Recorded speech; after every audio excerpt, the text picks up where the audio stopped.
I loved Derek enough to shrink my own shadow so his ego could shine. But when he stood in a ballroom full of billionaires and publicly mocked the scuffed combat boots stained with the blood of my fallen brothers, he didn't just break my heart, he awakened a commander. For 2 years, I lived a double life, though I never set out to deceive anyone. To the world of military intelligence and special operations, I was Major Sarah Hayes, a woman who had clawed her way through the mud, blood, and bureaucratic red tape of the United States Army to earn her command. But to Derek, I was just Sarah, a quiet, organized government employee who worked a vague administrative desk job at the Department of Defense. When we first met at a rainy coffee shop in Georgetown, Derek spilled a macchiato down my trench coat. He was charming, flustered, and wore a bespoke Tom Ford suit that probably cost more than my first car. He was a vice president at a high-stakes wealth management firm, a man whose entire universe revolved around quarterly earnings, country club memberships, and appearances. When he asked what I did for a living, I gave him the same sanitized answer I gave anyone outside the wire. I manage personnel schedules and logistics for the government. It wasn't a lie. Moving 500 elite soldiers across hostile borders in the dead of night was a logistical nightmare. But Derek heard secretary, and in his mind, that made me safe. It made me a blank canvas he could dress up, show off at corporate dinners, and mold into the perfect executive's wife. I let him believe it, because, after years of making life or death decisions, of writing letters to grieving mothers, and carrying the weight of my unit's survival on my shoulders, it was intoxicatingly simple to just be someone's girlfriend. I liked that he didn't look at me and see a soldier. I liked that we talked about Italian restaurants and stock portfolios instead of casualty reports and extraction coordinates. But as our relationship progressed, the cracks in our foundation began to show.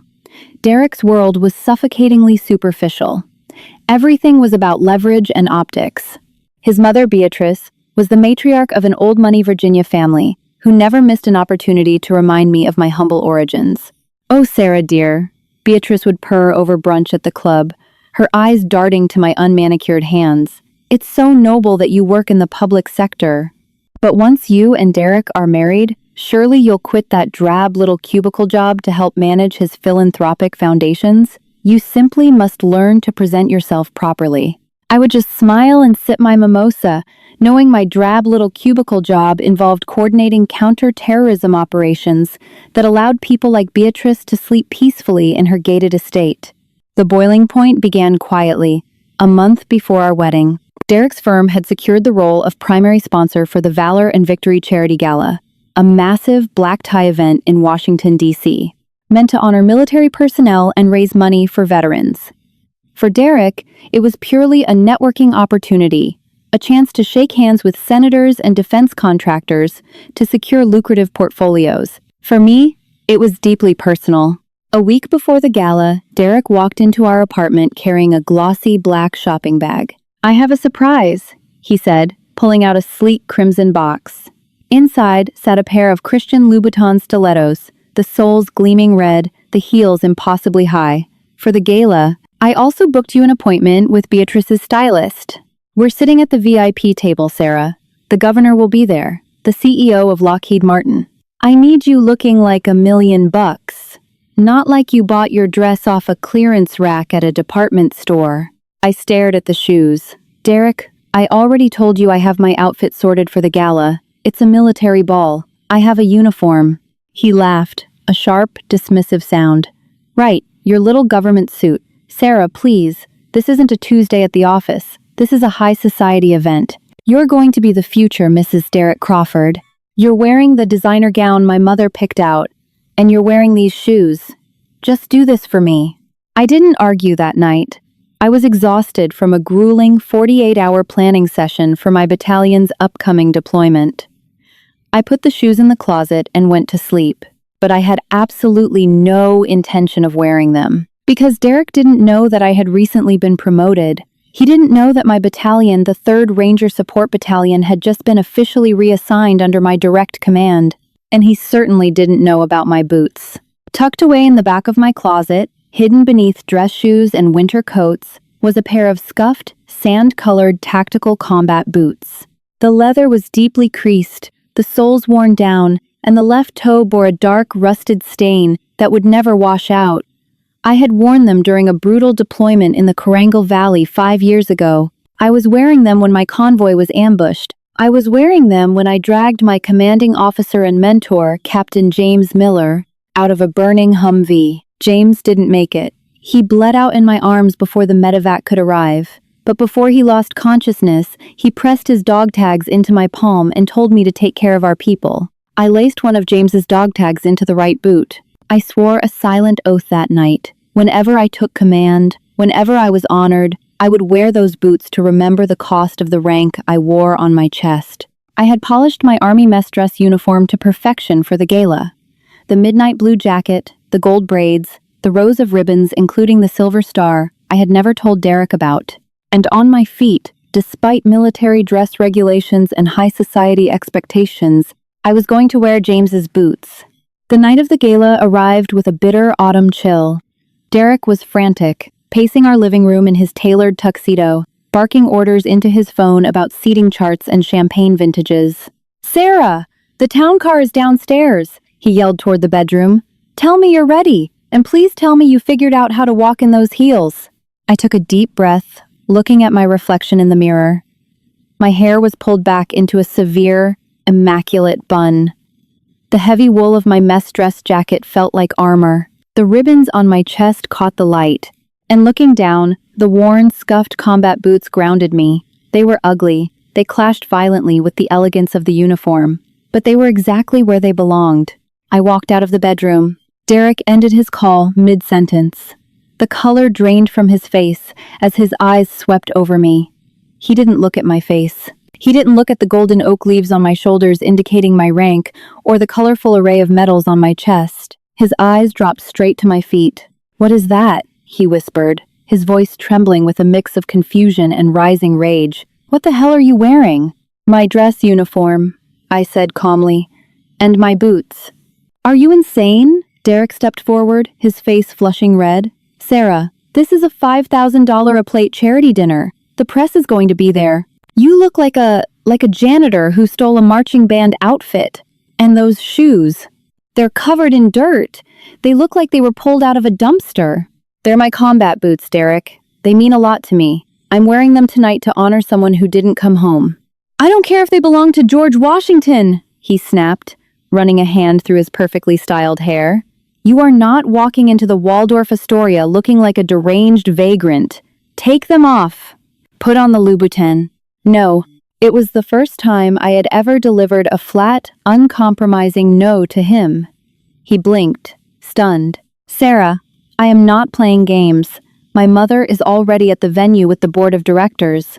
If you walk in wearing those things, you'll humiliate me. If a pair of boots humiliates you at a gala designed to honor the military, then you don't understand what this night is actually about," I replied, grabbing my clutch. "I am wearing them. You can ride with me, or you can take a separate cab." The silence in the town car was suffocating. Derek stared out the window, his jaw clenched so tight, I thought his teeth might shatter. I kept my eyes straight ahead, feeling the cold weight of James's dog tag pressing against my ankle. When we arrived at the grand ballroom of the Waldorf Astoria, it was a sea of glittering gowns, flashing cameras, and sharp tuxedos. The foyer smelled of expensive perfume, roasted tenderloin, and old money. A few military personnel were dotted throughout the crowd in their crisp dress uniforms, but the vast majority of the attendees were corporate elites rubbing elbows. The moment we walked through the golden double doors, Beatrice materialized from the crowd. She wore an emerald silk gown and a diamond necklace that caught the chandelier's light. She smiled radiantly at Derek, but when her eyes shifted to me, her smile froze, cracked, and shattered. "Derek," she gasped, clutching her champagne flute. "What on earth has she done to herself?" "Don't ask me, Mother," Derek hissed, keeping his voice low but venomous. She refused to listen. Beatrice stepped closer, her eyes raking over my boots with absolute disgust. "Sarah, dear, did you suffer a mental breakdown? You are at a black tie gala, not a muddy training camp. You are embarrassing my son in front of the entire executive board." Just then, Derek's best friend and colleague, Bradley, sauntered over with his wife. Bradley took one look at me and let out a loud, braying laugh. "Whoa, Derek! Did your girl get lost on the way to a paintball match?" Bradley chuckled, elbowing Derek in the ribs. "Man, I told you to let my wife dress her. What's with the boots, Sarah? Puddles in the parking lot?" Derek didn't defend me. Instead, he turned his back to me slightly, distancing himself physically. "She thinks it's some kind of profound statement." I told her she looks ridiculous. My chest tightened. The urge to dress them all down, to unleash the commanding officer voice that could strip paint off a wall, roared in my throat. But I held it back. I was a professional. "These boots saved my life in Afghanistan," I said evenly, looking Bradley dead in the eye. "And they carry the tags of a soldier who gave his life for this country. I think they fit the theme of a military charity ball just fine." Bradley scoffed, rolling his eyes. "Right. Sure. Everyone wants to play war hero. Look, sweetheart, we appreciate you pushing papers for the troops, but this is a high society event. The least you could do is respect Derek enough to dress the part." Derek turned to me, his eyes dark with embarrassment and fury. He leaned in, his voice a sharp whisper right next to my ear. "Listen to me very carefully," he said. "You are ruining the most important night of my career. The keynote speaker is going to be here any minute. You are going to go into the women's restroom. You are going to take off those disgusting boots, and you are going to put these on." He reached into the coat check area and pulled out the crimson box. He had brought the Louboutins in the trunk of the car. He shoved the box into my chest. "Put them on, Sarah, or don't bother sitting at our table. In fact, if you walk into that dining room wearing those boots, don't bother coming back to our apartment tonight. I won't marry a woman who openly defies and humiliates me in front of my peers." He had played his final card, the ultimatum. He stood there, smug and authoritative, flanked by his smirking mother and his laughing friends. He thought I was trapped. He thought I was the quiet, meek little administrative assistant who would crumble under the weight of his high society disapproval. I looked at the crimson shoebox in my hands. Then I looked at Derek. Before I could say a word, the heavy brass doors to the main dining room swung open. A booming voice echoed over the PA system, cutting through the chatter of 1,000 wealthy elites. "Ladies and gentlemen, please take your seats. The presentation of the colors and the arrival of our guest of honor is about to begin." I calmly handed the shoebox back to Derek. "You're right about one thing, Derek," I said, my voice dropping an octave, slipping effortlessly into the tone I used when giving field orders. "We won't be sitting at the same table." I turned on my heel, the heavy rubber soles of my boots thudding definitively against the marble floor, and walked away from him, straight toward the grand dining room where 500 soldiers were waiting. The grand ballroom of the Waldorf Astoria was a breathtaking spectacle of gilded mirrors, cascading crystal chandeliers, and towering centerpieces of white roses. But what commanded the room's energy wasn't the extravagant decor or the billionaires mingling near the open bars. It was the absolute disciplined stillness of the military personnel present. Spanning the entire left flank of the ballroom were rows of round tables occupied by 500 soldiers from the 3rd Ranger Support Battalion. They sat with impeccable posture in their immaculate dress uniforms, a stark contrast to the relaxed, champagne-sipping corporate sponsors on the right. I walked past the velvet ropes, ignoring the usher who tried to guide me toward the general admission seating in the back. I could feel Derek's eyes boring into the back of my neck. He, Beatrice, and Bradley had secured their seats at table 4, a prime VIP spot situated directly beneath the stage, rubbing elbows with William Albright, a prominent defense contractor, and a handful of state senators. Through the reflection of a mirrored pillar, I watched Derek scoff as he pointed me out to his mother. He probably thought I was wandering aimlessly, too stubborn to put on the designer heels and too embarrassed to sit with him after his ultimatum. I didn't head for a table. I bypassed the dining area entirely and made my way behind the massive velvet curtains flanking the main stage. The lights dimmed. A hush fell over the room, broken only by the sharp, rhythmic cadence of the color guard marching down the center aisle. After the national anthem echoed through the cavernous space, the master of ceremonies stepped up to the podium. Ladies and gentlemen, distinguished guests, and members of the armed forces, the MC began, his voice resonating through the heavy speakers. Tonight, we are gathered not just to raise funds, but to honor the relentless spirit of those who serve in the shadows.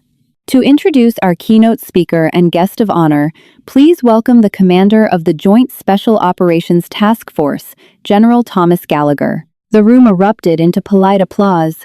From behind the curtain, I watched General Gallagher, a towering man with a chest full of ribbons and a voice like grinding gravel, stride up to the microphone. "Thank you," General Gallagher boomed. "Tonight is about sacrifice. We sit in this beautiful room, drinking fine wine and discussing quarterly profits. But the freedom to do so is paid for in mud, in blood, and in the quiet, uncelebrated grit of soldiers who never ask for recognition. Tonight, we are here to officially recognize one of those soldiers, a leader who recently took command of the 3rd Ranger Support Battalion." At table 4, Derek was leaning back in his chair, swirling his wine glass, looking bored. Beatrice was whispering something to Bradley's wife. They weren't truly listening. They were just waiting for the photo opportunities. 5 years ago, in the treacherous terrain of the Korangal Valley, a convoy was ambushed, General Gallagher continued, the room falling dead silent at the gravity of his tone. Under heavy enemy fire, after her commanding officer was mortally wounded, a young captain took control. She didn't retreat. She dragged her commander out of a burning vehicle, secured the perimeter, and directed a counteroffensive that saved the lives of 22 men and women. For her actions, she was awarded the Silver Star, an honor she accepted in absolute silence, returning to work the very next day.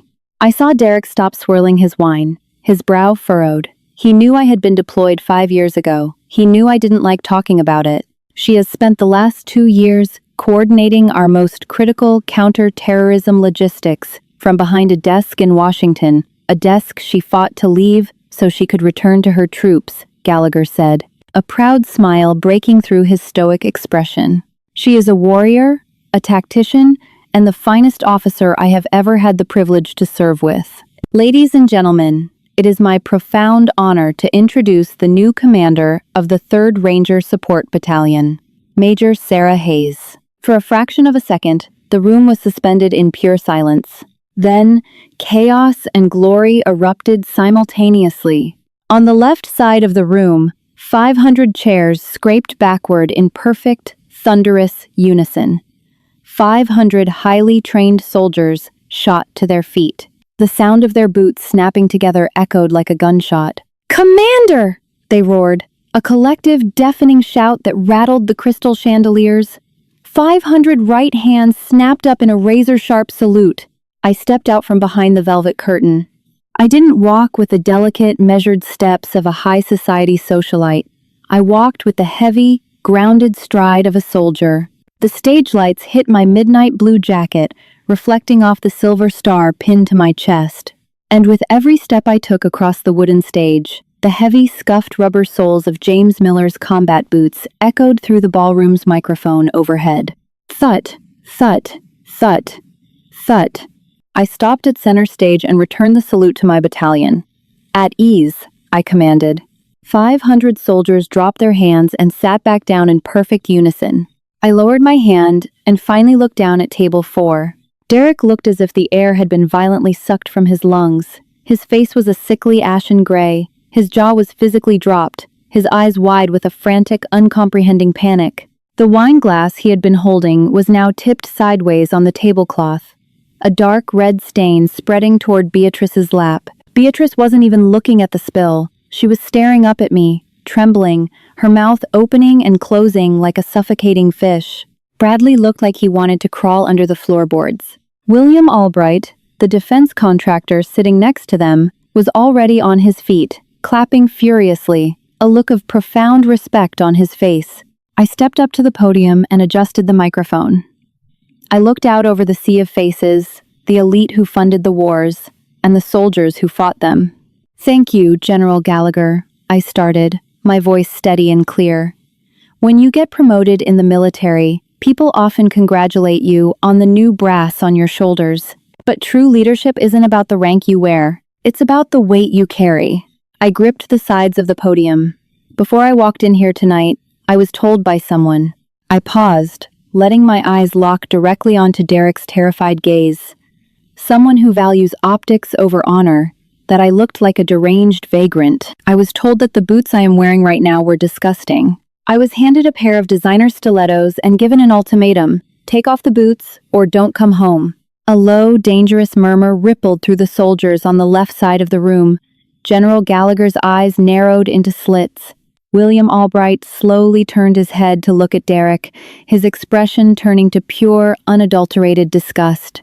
Derek visibly shrank into his chair, looking around as the wealthy elites at the surrounding tables began whispering and pointing at him. I chose the boots, I said, my voice rising, commanding the space. Because these boots belong to Captain James Miller. They are stained with the dirt of a valley we barely made it out of, and they are permanently marked with his blood. James taught me that leadership isn't a country club membership. It isn't a tailored suit or a $5,000 plate of food.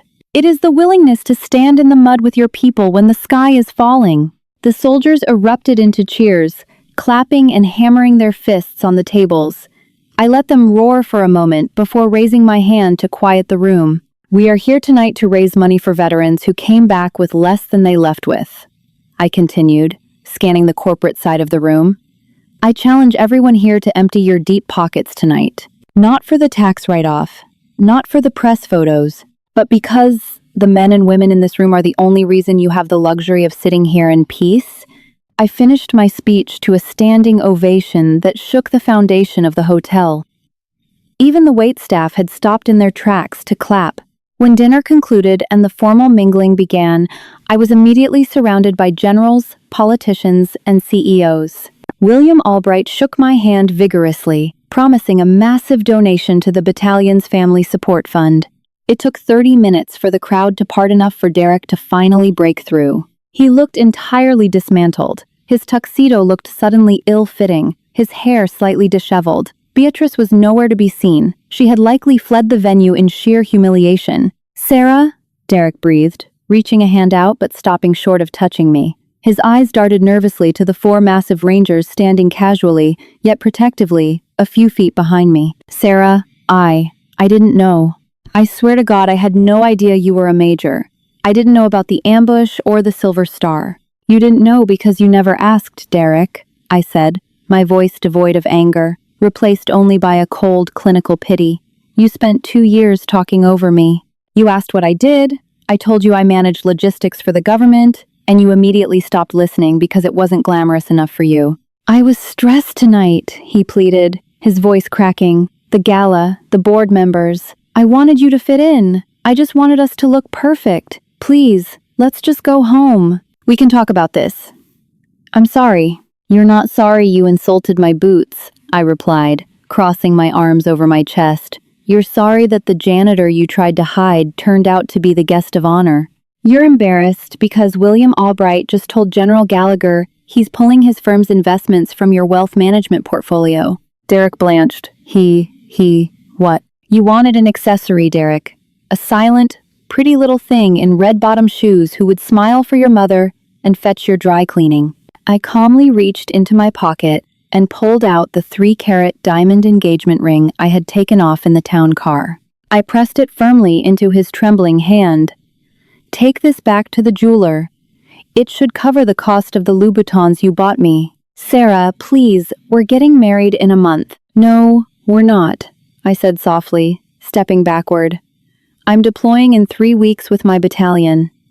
And you have a long walk home." I turned my back on him. As I walked toward the exit, my soldiers intuitively formed a wide corridor, standing tall and proud as I passed.